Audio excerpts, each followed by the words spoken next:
नमस्कार। बुलेटिन में आप सभी का स्वागत है। मैं हूं आपके साथ स्मिता। बुलेटिन की शुरुआत करेंगे इस वक्त की बड़ी खबर से।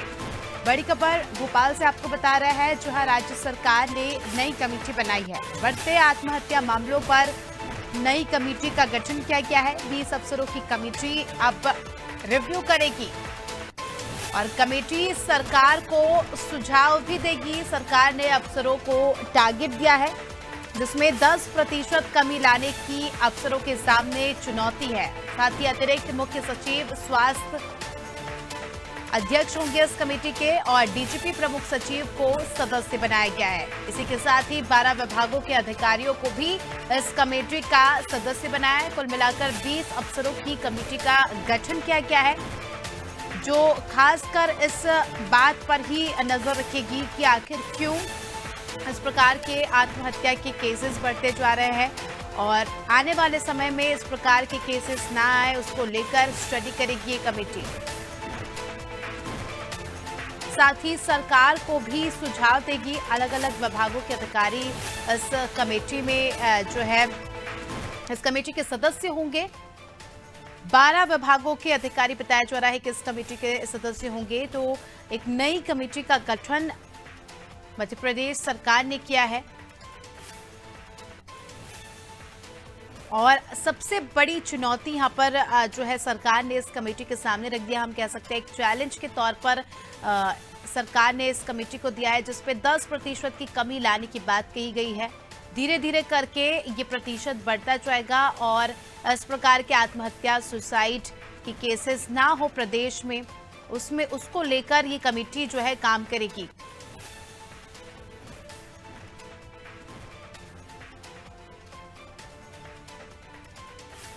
आपको बता दें कि अतिरिक्त मुख्य सचिव स्वास्थ्य इसके अध्यक्ष होंगे। साथ ही डीजीपी प्रमुख सचिव को इसका सदस्य बनाया गया है। तो अलग अलग विभागों के अधिकारी इसमें है। तमाम जो विभाग होते हैं, जो अलग अलग अपना काम देखते हैं और उसमें जो विशेष जानकारी रखता है, उनके अधिकारियों को इस कमेटी में शामिल किया है। सदस्य के तौर पर अपने अपने सुझाव वो देंगे और पूरी नजर रखेंगे कि आखिर इस प्रकार के केसेस क्यों सामने आते हैं, इस प्रकार के केसेस को कैसे कम किया जा सकता है। सरकार को इसका पूरा फीडबैक देंगे।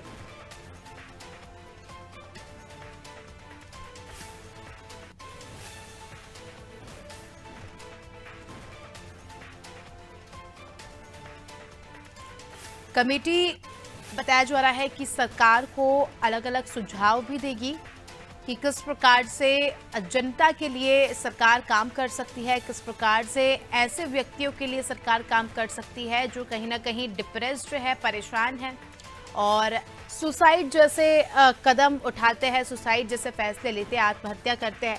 तो उसको लेकर ये कमेटी पहले तो खुद स्टडी करेगी और इसके बाद सरकार को सुझाव देगी कि आने वाले समय में क्या कुछ चीज़ें सरकार कर सकती है, क्या कुछ परिवर्तन, क्या कुछ नियम आने वाले समय में हमें देखने को मिल सकते हैं।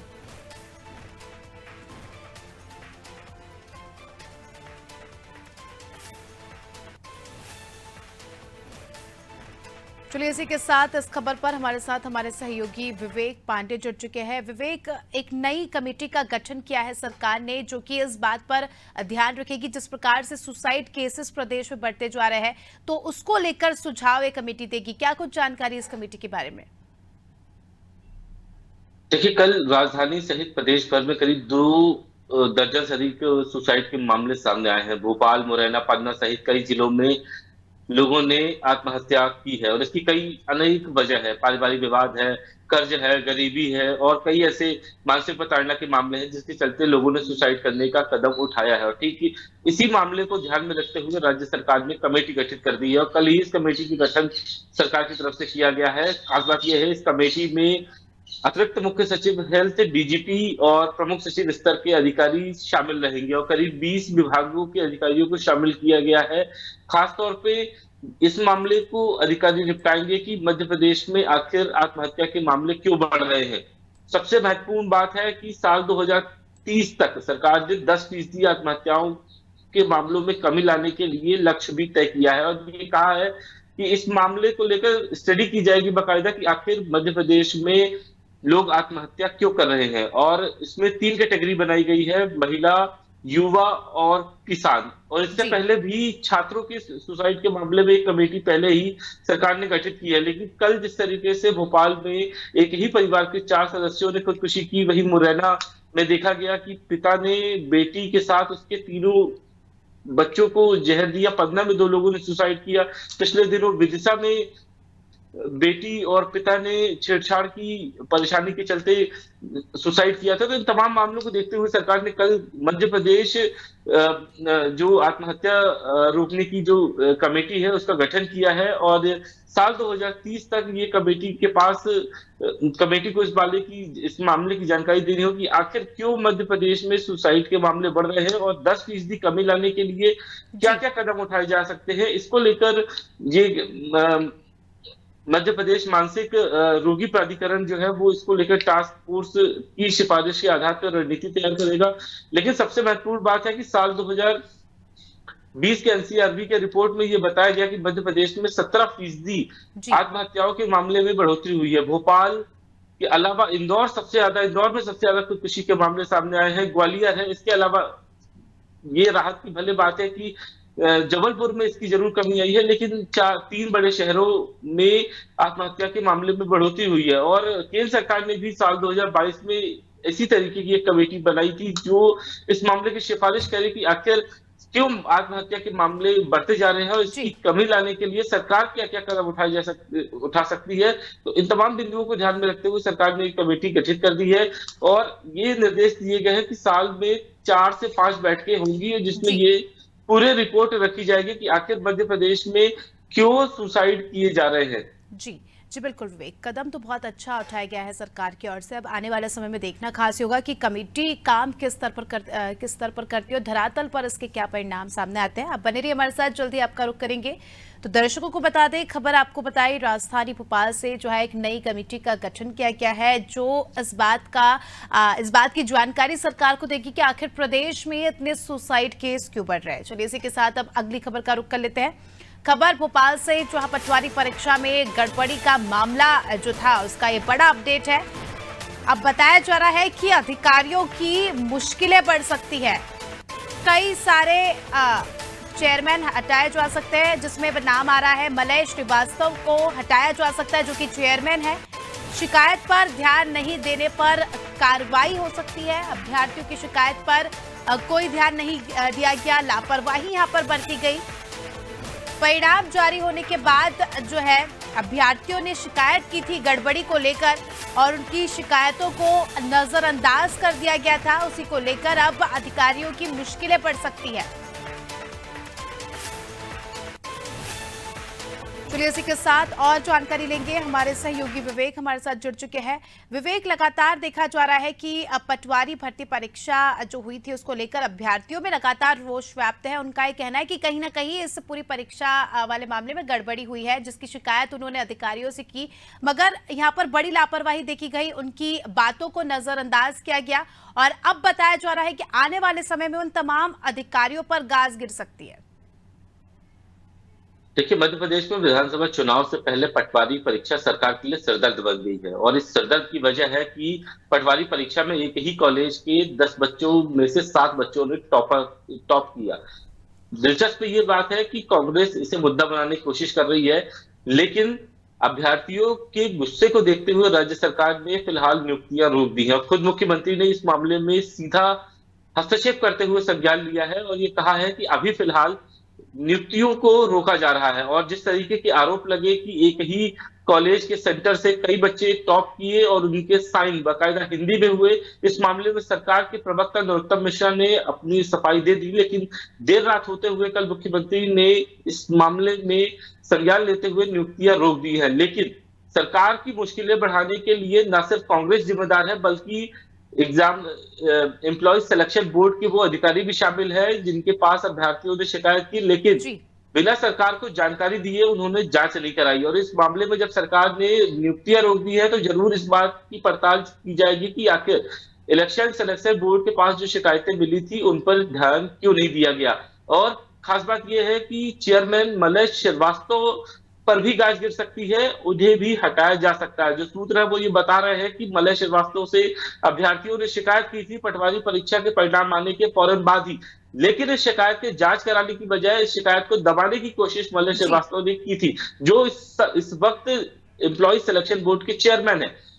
अगर जी समय रहते इस मामले की जांच कर ली जाती तो सरकार की किरकिरी नहीं होती, इस मुख्यमंत्री को हस्तक्षेप करके नियुक्तियां नहीं रोकनी पड़ती, ये एम्प्लॉय सिलेक्शन बोर्ड अपने स्तर पे पूरे मामले का निपटारा कर सकता था। लेकिन शिकायत पे ध्यान नहीं दिया गया और नतीजा बिल्कुल ये रहा कि इंदौर में छात्र बड़ी संख्या में इकट्ठा हुए और सरकार के खिलाफ नारेबाजी की।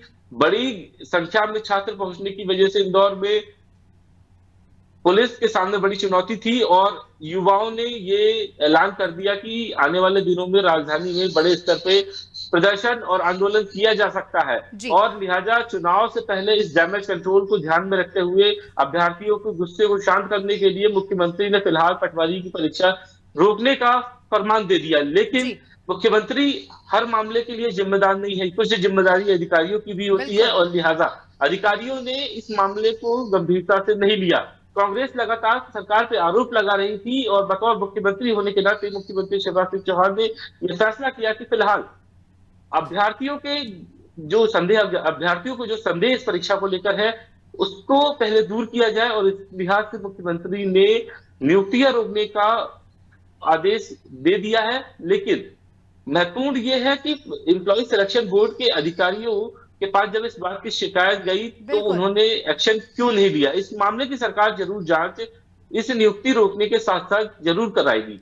बिल्कुल विवेक, और बहुत ज़्यादा ज़रूरी भी है क्योंकि इसका सीधा असर कहीं ना कहीं हर स्टूडेंट्स पे पड़ रहा है। जैसे कि हमने देखा इंदौर में भी कई सारी यूनिवर्सिटीज़ की एग्ज़ाम रद्द कर दी गई इस विरोध के चलते। अब देखना खास ही होगा कि क्या कुछ बातें इस पूरे मामले से निकलकर सामने आती है, जांच कमेटी क्या कुछ बातें कहती है। आप बने रहिए हमारे साथ, जल्दी आपका रुख करेंगे। तो दर्शकों को बता दें, खबर आपको बताई राजधानी से, जहां पटवारी परीक्षा को लेकर स्टूडेंट्स में रोष व्याप्त है और अब आने वाले समय में इस पूरे मामले को लेकर जांच होगी और आने वाले समय में हमें पता चलेगा कि पूरा मुद्दा आखिर क्या है। चलिए आप बने रहिए हमारे साथ। अगली खबर का रुख करते हैं। अगली खबर भोपाल से बता रहे हैं, जहां आदिवासियों की जमीन का मामला था जिस पर हम लगातार चर्चा कर रहे थे, उसका बड़ा update. Retired IAS Anju Singh पर अब केस चलेगा। डीओपीटी ने 5 साल बाद इसकी स्वीकृति दी है। ईओडब्ल्यू कोर्ट में चालान पेश करने की तैयारी में भी है। कटनी कलेक्टर अंजू सिंह ने इसकी अनुमति दी थी। अंजू सिंह के बेटे के नाम पर इस पूरी जमीन की रजिस्ट्री हुई थी। तो अब बताया जा रहा है कि अंजू सिंह पर यह केस चलेगा। आदिवासियों की जमीन का जो मामला था, जिसमें जो है जमीन अपने नाम कर ली गई थी बिना किसी जानकारी के, तो उसमें बताया जा रहा है कि रिटायर्ड आईएएस अंजू सिंह पर इस पूरे मामले को लेकर केस चलेगा। और जानकारी लेंगे हमारे सहयोगी विवेक जुड़ चुके हैं। विवेक, जो आदिवासियों की जमीन का मामला था जिस पर हम लगातार चर्चा कर रहे हैं, उसमें अब बड़ा अपडेट सामने आया। बताया जा रहा है कि रिटायर्ड आईएएस अंजू सिंह पर अब इस पूरे मामले को लेकर केस चलेगा।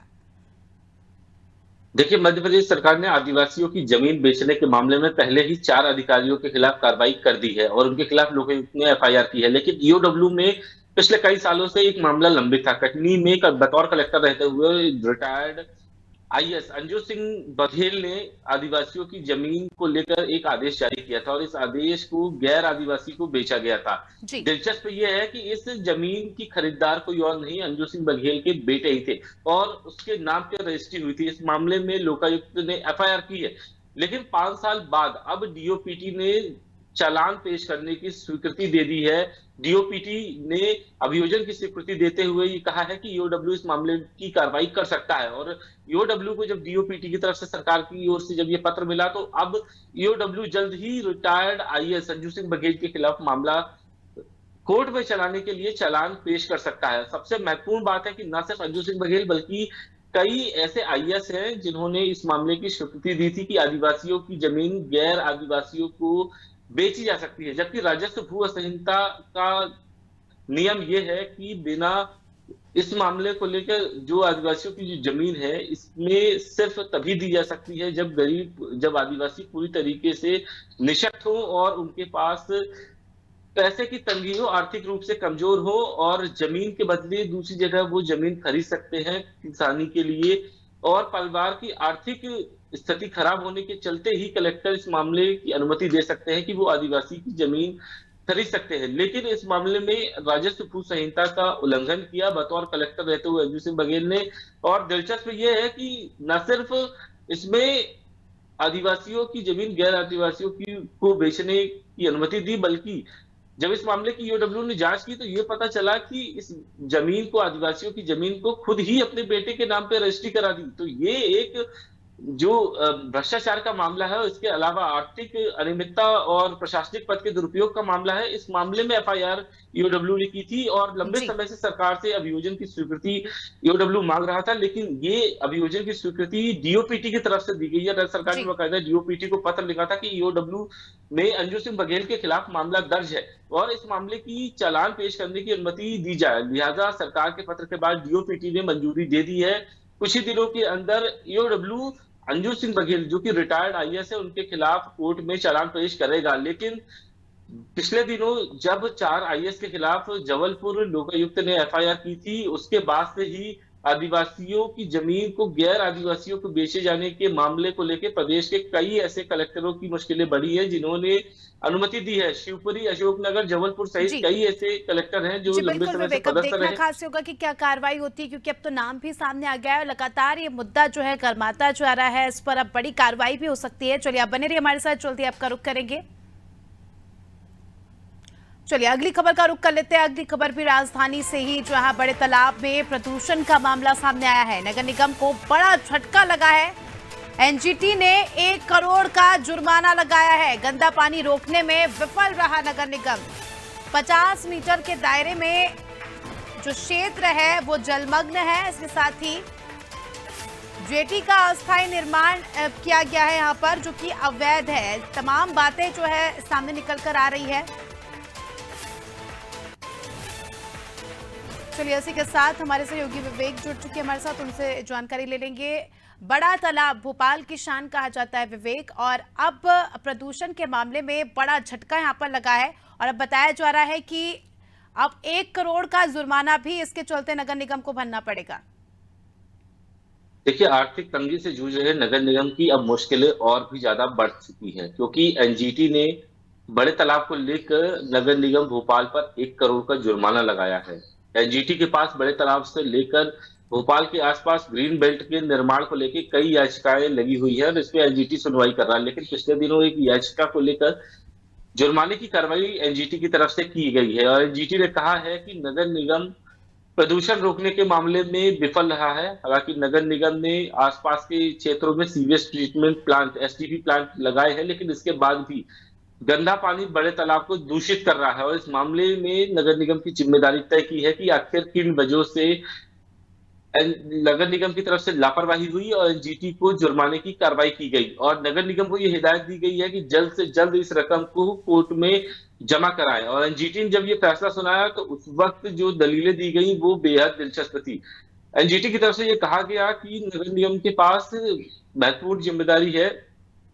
झील संरक्षण प्रकोष्ठ नगर निगम ने बना के रखा। भोपाल में लाखों करोड़ रुपए खर्च किए जाते हैं एसटीपी प्लांट के निर्माण से लेकर तमाम सारी, लेकिन नगर निगम जो गंदगी है, जो प्रदूषण है, उसको रोकने के लिए कोई कदम नहीं उठा रहा है और कदम उठाने के साथ साथ हम कह सकते हैं कि स्वच्छता के जो भी दावे किए थे वो खोखले नजर आ रहे हैं और जिसका खामियाजा अब नगर निगम को भुगतना पड़ेगा। आप बने रहिए हमारे साथ, जल्दी आपका रुख करेंगे।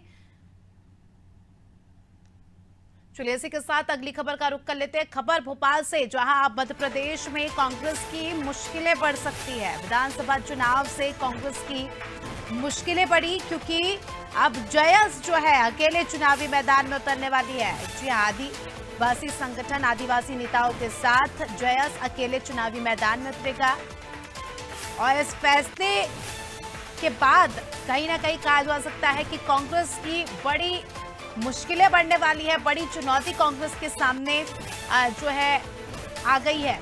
चलिए और जानकारी लेंगे हमारे सहयोगी विवेक से। विवेक, कहा जा रहा था, बीते दिनों से कयास लगाए जा रहे थे कि जयस और कांग्रेस इस बार जो है साथ मिलकर चुनाव लड़ेंगे, आदिवासी वोट बैंक कांग्रेस के पास होगा, मगर अब ऐसा नहीं हुआ। अब कांग्रेस को बड़ा झटका लगा है यहाँ पर, क्योंकि ये बताया जा रहा है कि जयस अब अलग से चुनावी मैदान में उतरेगी। बिल्कुल, साल 2018 में कांग्रेस को फायदा आदिवासी वर्ग से जरूर मिला था। उसके पीछे के कारण दो है। एक जयस और दूसरा गोंडवाना गणतंत्र पार्टी है। गोंडवाना गणतंत्र पार्टी का कोई बड़ा कैडर नहीं है, लेकिन जयस मध्य प्रदेश में काफी सक्रिय है। जयस ने यह फैसला किया है कि इस बार कांग्रेस को समर्थन देने के बजाय कांग्रेस के साथ ही विधानसभा चुनाव में जयस खुद चुनाव मैदान में उतरेगी। जी। और इस फैसले के बाद कांग्रेस की मुश्किल जरूर पड़ी है, लेकिन डैमेज कंट्रोल के लिए ये माना जा रहा है कि जल्द से जल्द कमलनाथ जयस के नेताओं के साथ बैठक करेंगे और ये समन्वय बनाने की कोशिश होगी कि आखिर कांग्रेस के साथ ही जयस को कुछ चुनाव लड़ना होगा, क्योंकि जरूरी ये है कि जयस और कांग्रेस दोनों ही कांग्रेस बीजेपी के लिए चुनौती है और बीजेपी लगातार आदिवासियों को लेके कई योजनाएं चला रही है। ऐसे जी। में कांग्रेस और जयस साथ में अगर नहीं होगी तो माइलेज बीजेपी को मिलेगा। दो लोगों की लड़ाई में फायदा बीजेपी का होगा, ये जरूर कांग्रेस जयस को बताने की कोशिश करेगी। लेकिन जी। बहरहाल जयस ने ये फैसला किया है कि संगठन की तरफ से ये फैसला लिया गया है कि इस बार चुनाव में जयस अकेले ही चुनावी मैदान में होगी। जी। महत्वपूर्ण ये है कि साल 2018 की तरह कांग्रेस की स्थिति ना बने, क्योंकि ये देखा गया भले ही कांग्रेस को ज्यादा सीटें मिली लेकिन बहुमत नहीं था और जी। जयस की वजह से वोट परसेंट कांग्रेस का बढ़ा था। अब अगर जयस कांग्रेस से अलग होती है तो ना सिर्फ कांग्रेस को आदिवासी वोट से हाथ जी। धोना पड़ेगा और इसका खामियाजा विधानसभा की चुनाव में उठाना भी पड़ेगा, क्योंकि अगर सीटें कम होती है तो बिल्कुल कांग्रेस बिल्कुल साल विवेक, अभी 2018 देखने वाली बात होगी कि क्या कांग्रेस जयस को मना पाती है या नहीं, या फिर जयस अलग से ही चुनाव लड़ेगी, क्योंकि इसका इफेक्ट तो सीधे सीधे पड़ेगा ही। चलिए, आपका बहुत बहुत शुक्रिया हमारे साथ जुड़ने के लिए और तमाम जानकारी हमारे दर्शक तक साझा करने के लिए। इसी के साथ इस बुलेटिन में फिलहाल इतना ही। दीजिए हमें इजाजत। नमस्कार।